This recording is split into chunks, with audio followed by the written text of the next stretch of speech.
तर आपण डोसे ना वेगवेगळ्या प्रकारचे खातो बघा. बटाट्याचे डोसे, रव्याचे डोसे, तांदळाच्या पिठाचे डोसे, ज्वारीचे डोसे. पण आज मी तुम्हाला मस्तपैकी चटपटीत आणि खूप कमी वेळामध्ये झटकीपट बनणारा हा टमाट्याचा डोसा बनवलेला आहे. इकडे पाहू शकता इतके छान सुरेख आणि सुंदर असे आणि खायला इतके मस्त वाटतात ना, खाता क्षणी तुमची तोंडाची चव वाढेल इतके मस्त वाटतात हे टमाट्याचे डोसे. खूप कमी वेळामध्ये एकदम सोप्या पद्धतीने बनले जातात. तुम्ही कधीही बनवून खाऊ शकता. नेहमी तेच ते डोसे खाऊनसुद्धा येतो का नाही कंटाळा. मग आज हे ना असे टमाट्याचे डोसे तुम्ही करून बघा. सकाळच्या नाश्त्यासाठी, लहान मुलांच्या टिफिनसाठी, संध्याकाळी जर हलकी फुलकी आपल्याला भूक लागते बघा, अशा वेळेससुद्धा तुम्ही हे डोसे झटकीपट बनवून खाऊ शकता. ह्याला बघू शकता इतकी सुंदर जाळी पडते, काही इनो वगैरे न टाकता मस्त जाळीदार असे हे टमाट्याचे डोसे बनले जातात. तर पाहू शकता मस्त झालेत का नाही. असे छोटे छोटे बनवू शकता, मोठ्या साईजचे बनवू शकता. खूप मस्त आहे. प्रवासातसुद्धा नेऊ शकता. कोणी पाहुणे वगैरे आले तर अशा वेळेससुद्धा तुम्ही हे झटकेपट बनवू शकता. तर चला बघून घेऊया आपण ह्याला लागणारं साहित्य, बनवायची कृती. आणि आजची ही रेसिपी आवडली तर लाईक करा आणि अशीच रेसिपी बघण्यासाठी वर्षा किचन चॅनेलला सबस्क्राईबर करा. तर आपल्याला बघा हे टमाट्याच्या डोश्यासाठी काय काय लागणार आहे तर साहित्य पाहून घेऊया. काहीच नाही, झटकीपट रोजचं साहित्य आपलं घरातलंच, किचनमधलंच. तर बघा सुरुवातीला काय करायचं, इकडे मी 2 हिरव्या मिरच्या घेतल्या, फक्त 2, फक्त तिखट स्वाद येण्यासाठी. हिरवी मिरची, लसूण आणि अद्रकचे तुकडे घेतले. हिरवी मिरची, लसूण, अद्रक आणि पिकलेले टमाटे घ्यायचे, म्हणजे छानपैकी त्याचा रस तयार होतो आणि रंग पण चांगला येतो. मग कच्च्या टमाट्याला तेवढा रंग नाही बसत, त्यामुळे लाल भडक असे पिकलेले टमाटे घ्या. त्यानंतर इकडे मी अर्धी वाटी ना गव्हाचं पीठ घेतले. ह्याच्याऐवजी तुम्ही तांदळाचं पीठ वापरू शकता. त्यानंतर इकडे अर्धी वाटीच रवा घेतला आहे, बारीक रवा घ्यायचा. बस एवढंच साहित्य लागणार आहे. तर गव्हाचं पीठ मी ह्यासाठी वापरलं आहे कारण हेल्दी बनतो मग डोसा. आता आपण काय करायचं, हे टमाटे जे कापून घेतलेत ना त्याच्यामध्ये ना हे अद्रक, लसूण आणि मिरची टमाट्यासोबत ना अगदी थोडं थेंबभर पाणी टाकून ना एक प्युरी बनवायची याची. हे बघा मस्त याच्यामध्ये मी थोडंसं थेंबभर पाणी टाकते आणि याची प्युरी बनवायची. अजिबात काही जास्त पाणी टाकायचं नाही, बस थोडंसं पाणी टाकून याचं वाटण करून घ्यायचं. तर हे असं याची प्युरी तयार झाली, पाहू शकता तुम्ही. अद्रक लसूण असल्यामुळं ना मस्त चटपटी स्वाद बसतो ह्या प्युरीला. आणि आता आपण याच्यामध्ये टाकणार आहोत अर्धी वाटी बारीक रवा. बारीक रव्याने काय होते, छान जाळी येते आणि मस्त सेट बनतो आपला डोसा. आणि हे गव्हाचं पीठ टाकलं. गव्हाच्या पिठाने ना छानपैकी याला चव पण येते. दुसरी गोष्ट हेल्दी बनतो. हवं तर तांदळाचं पीठ वापरू शकता इकडे अर्धी वाटी. तर मी अर्धी वाटी गव्हाचं पीठ आणि अर्धी वाटी रवा टाकून थोडंसं पाणी परत टाकून याचा घट्ट बॅटर बनवून घेते. लगेच बनला जातो, काही असं गव्हाचं पीठ असल्यामुळं चिटकत वगैरे काहीच नाही, लगेच वाटलं जातं हा बॅटर. हे बघा हे असं सुंदर बॅटर तयार होतं. मग आपण भांड्यामध्ये, बाउलमध्ये याला काढून घेऊया. तर तुम्ही पाहू शकता बघा किती मस्त बॅटर झाले का नाही तयार. वाटत नाही म्हणजे आपलं हे डोसा बॅटर आपण घरी केलं आहे.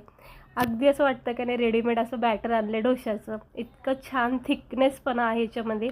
आणि इकडे मी चवीनुसार थोडंसं मीठ टाकलं, अगदी चिमूटभर.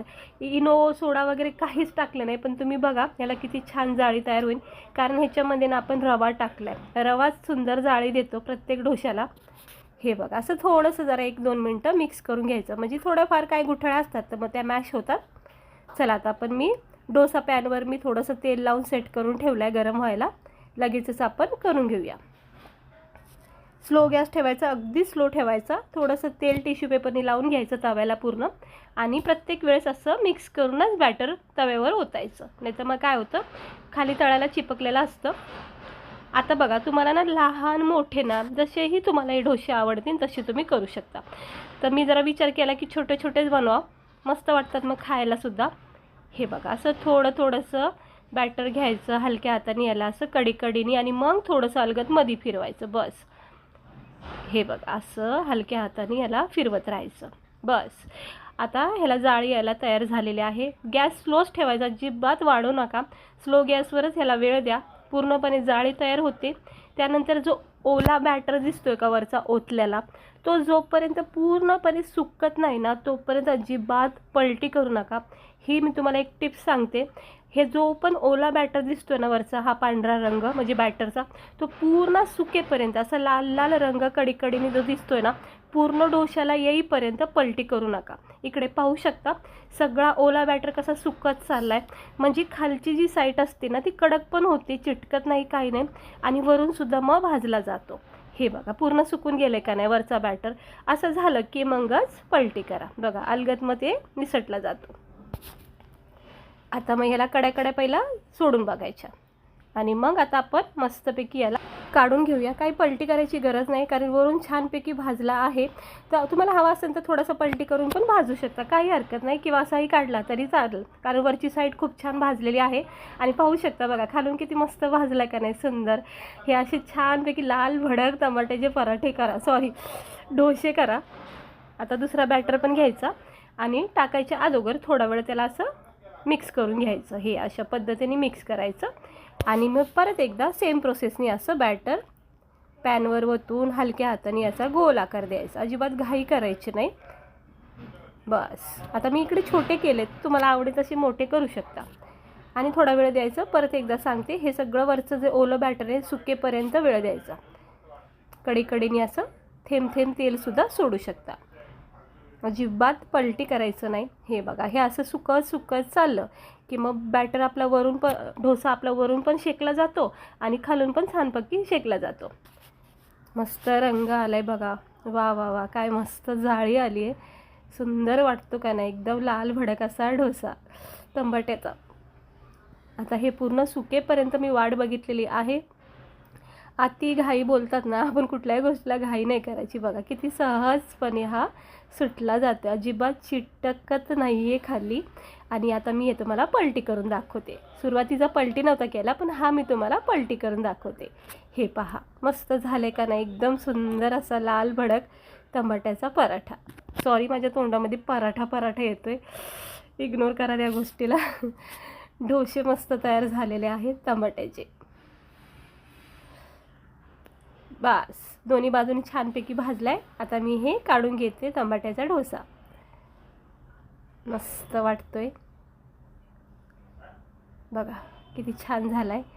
हे आपले गरमागरम मऊ लुसलुशी जाळीदार खमंग असे खायला एकदम चटपटीत, थोडासा आंबट, थोडासा तिखट असा हा टमाट्याचा डोसा. याला टमाट्याची आंबोळी पण तुम्ही बोलू शकता, कारण आपण याच्यामध्ये रवा टाकलेला आहे, मस्त गव्हाचं पीठ टाकले.